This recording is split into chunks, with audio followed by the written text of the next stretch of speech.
If you're in the market to buy or sell a house, consider this. What you don't know about your agent may hurt you. Vince Arcuri and Mark Hauser from Cooperative Real Estate are here this morning to discuss this. Yeah, one of my favorite topics. Good morning. Good morning. Always good to be here. You told us, you said, okay, because your segments are called Realty Rant. Right.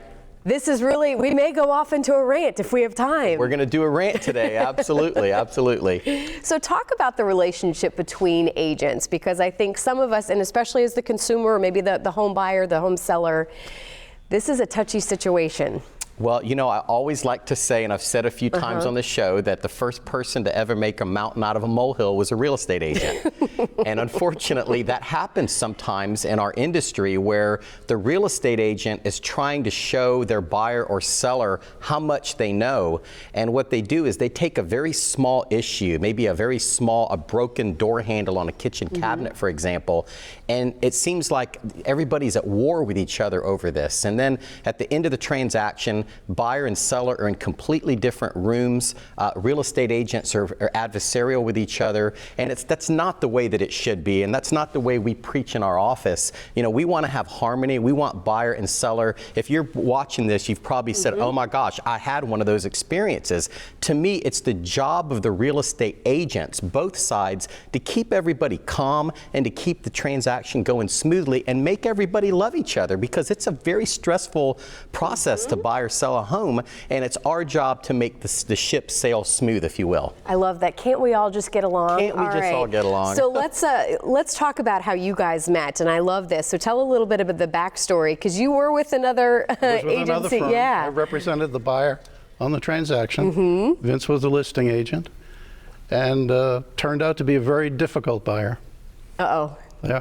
It was probably the most difficult deal we've ever done, and I admired the way Mark, if I wasn't a real estate agent myself, I would use Mark. He's the hardest working guy you've ever seen. He was painstakingly, this guy was the most difficult buyer I've ever seen, and it could have very easily blown up, and it was a pretty substantial deal. So, and he was good very, size. Yeah, and he pretty much handled the deal, kept the guy in check. I kept my seller from really disliking this person, and ultimately we ended up having a successful sale. Well, I was just going to say, yeah, so what eventually Vince and I kind of went nose to nose. I mean, we were tough and representing each side, but we stayed calm because the primary goal is we got a buyer that wants to buy and a seller that wants to sell.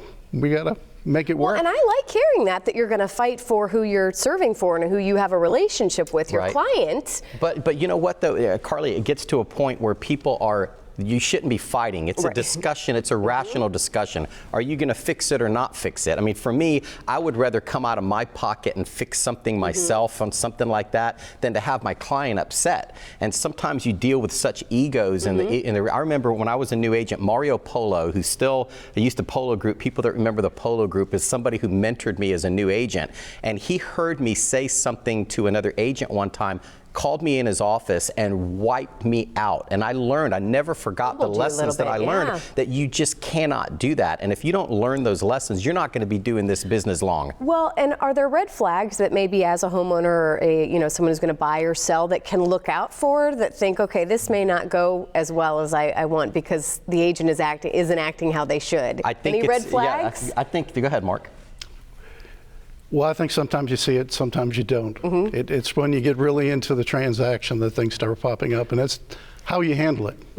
You're going to get rattled, you get rattled, or the buyer going to get rattled. It's staying calm and doing the right thing. Recommendations, it's though. about doing the right thing. Obviously, if you are able to do it well and you have this good reputation in the business, is that you don't do that, then... Well, I think the consumer needs to ask when they're interviewing a real estate agent, you're buying or selling a home, you need to make it clear, listen, I want you to be strong, but I don't want any adversarial type of relationship, because it does sometimes you end up, and then I'll give you a quick example as we wrap up.